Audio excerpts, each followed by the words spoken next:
Morning glory and evening grace, America. I'm Hugh. Good Monday to you in the middle of the Christmas season. I hope you are enjoying the holidays. All of the pageantry, all of the caroling, all of the church services, all of the little kids doing their annual chaotic reenactment of the arrival of Jesus in the world. But, it occurred to me last night, fetching Mrs. Hewitt and I were at our highest and best uses last night. We were babysitting. And we were driving home pretty late from where we were babysitting, and there are many Christmas lights out. And I realized lots of people don't know why we do Christmas lights or what it's all about. They know it's the holiday season, and we don't live in a post-Christian age. We live in an anti-Christian age. We live in a actually post-Christian age, one that is resolutely secular. Some would say secular absolutism is our media's religion. And I would agree with them. But nevertheless, most Americans still believe that Christmas is real, about a real event that happened. I'll talk about this with Bethany Mandel a little bit later in the program, and you can listen to that if you want.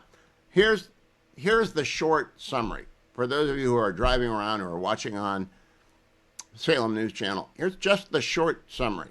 All right, of why we are here. There are always two stories: why you are where you are individually and why the world is where it is collectively.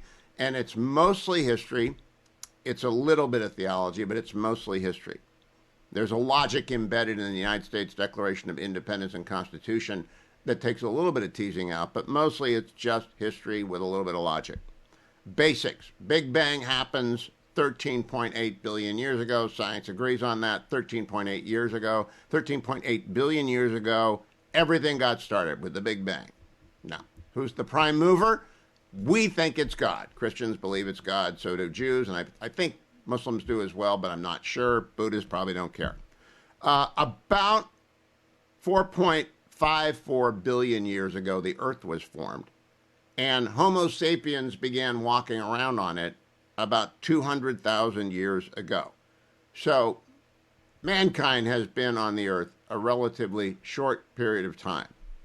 Now, whenever Homo sapiens developed consciousness, the first thing they encountered was the natural law. That's actually what sets us apart from the animals, is that we have a conscience, a recognition of natural law. And as soon as we realized it, we broke it.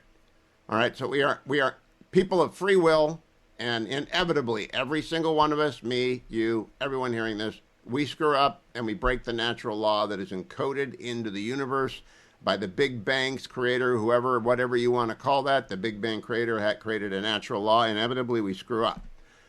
Recognizing that, God, the creator, chose the Jewish people as a chosen people from which to draw a savior of the world that was fallen, suffering, and dark. And it took a long time, from the 200,000 years to the roughly 6 AD, for Jesus to appear. And by the way, this is where the Jews leave us. Our brothers and sisters in the Jewish faith don't believe the Messiah has come. Christians believe the Messiah has come to demonstrate the right way to act, to demonstrate how to live, and to be the ultimate sacrifice for all of the bazillion, gazillion errors, mistakes, crimes that we commit. Every one of us, we all violate the natural law. We all choose to do it. And we try not to, but we all break the natural law. Now, God gave the Jews the 10 Commandments as a head start.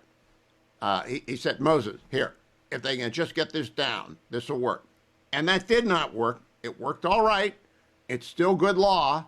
It still matters. Not a jot or a tittle of the law has gone away. But we still break the 10 Commandments.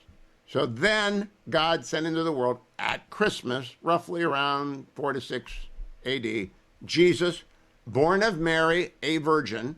This is what Christians believe, and I believe it, and everyone who calls themselves a Christian believes it.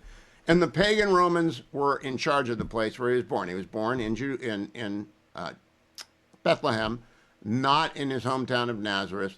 It's close to Jerusalem.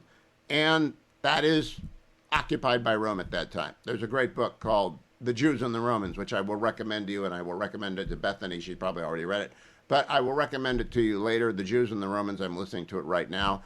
Judea was part of the Roman Empire, and it was run by the Romans, and the Romans kind of let local political groups fight it out among themselves, as was the case. But the Romans killed Jesus as just part of, it was too much of a headache for them. Now, Christians believe Jesus rose from the dead on Easter, but they believe he was born on Christmas. And the Christmas story is what we are celebrating because light comes into a broken and dark world, one that guarantees those who believe in the light, in Jesus, will eventually enjoy an infinite amount of greatness with God. That's the whole story. People who ask forgiveness for their breaking of the natural law receive it, and those who don't believe it fall into two categories. Those who scorn it, and I don't know what happens to them, and those who don't know. And I'm hoping that they get in with a get-out-of-jail-free card of some sort. The last category of people, those who believe it, ought to evidence in their lives the fact that they believe the gospel. But the entire Christmas season is about people who believe that Jesus was born of the Virgin Mary, roughly in the early years of AD, or as the secular absolutists like to say, CE, the Common Era. I don't really care. It doesn't change the history. Jesus was born. His birth was attested to, by the way, not just by the Gospels, the most attested to thing in the world, other than, and it's all Christian, so the secular absolutists don't like it. But in fact, Josephus, a Roman historian of the time, a Jewish Roman historian of the time, wrote it all up, put it all down at the same time when he was cataloging the ups and downs of the great Jewish wars. And Romans and Jews did not get along very well, but there were periods of great peace, and then there were periods of great slaughter. And at the end of it, it all came together. Now, flash forward. Jesus born around AD 4, 6, something like that. That's for the scholars to decide. No doubt about it. He was born. The accounts of his life are there. And the church gets going. It's persecuted for 300 years or so. And then Constantine says, nah, there's something to this, and makes it the official religion. And Christianity takes over Europe. And a lot of the world gets bigger and bigger. It becomes only Christianity. And around 1500, Luther shows up. And then Christianity breaks apart into its own many denominations, all of which believe, by the way, Jesus is born of a virgin on Christmas. Every single Christian denomination believes that. If it doesn't believe that, not a Christian denomination. And so that's why we're celebrating Christmas. How does that tie into what happened today? Today at the Supreme Court, and I'm going to go in and out of this, they had an argument about the Constitution. When the country was founded, it was founded by Anglicans and Puritans. By the country, I mean America. The Anglicans went to Virginia. The Puritans went up north. Different kinds of Christians, but Christians nonetheless. The people who put together the revolution did so after the Great Awakening, the very religious time in the country, the First Great Awakening, and they believed in God-made natural rights. All right, they believed in the laws of nature and nature's God, and nature's God was in charge. And there were a variety of different Christians running around who decided we needed to break away from England. And then there were a variety of Christians running around when they framed the Constitution in 1787. And there were a variety of Christians running around when they, and there were some Jews, by the way. George Washington said, welcome to you all, you Jewish congregation in Newport, Rhode Island. And George Washington's buried down the road from me in Mount Vernon. And on occasion, I walk by his place of his funeral, the Old Presbyterian Church in Alexandria. He gave money to the church I attend in Alexandria when I'm in Alexandria, the St. Mary's Cathedral, to get it started, because he wanted all, come one, come all, religious tolerance was his middle name. And his regular church was Anglican, and it's on the major street in Alexandria, Virginia. George Washington, like almost all the framers, pretty one flavor of Christian or another.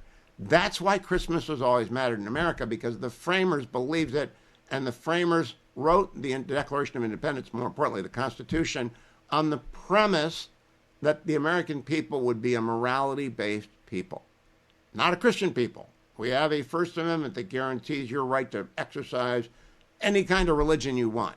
But we are a Christian people by and large, and we remain a majority Christian. When I bring to you the arguments made at the Supreme Court today, it's about the Constitution. The Constitution is not hard to read. And it's all based on that one premise. And this season is all based on that one premise, that Jesus was born in Bethlehem approximately 2,025 years ago, without which all of it makes no sense whatsoever. So welcome to Christmas. That's my annual little reminder of the reason for the season. But when it happens to coincide with a constitutional argument about the first principles of the Constitution, I feel like leading the show off with it. Stay tuned. I'll be right back.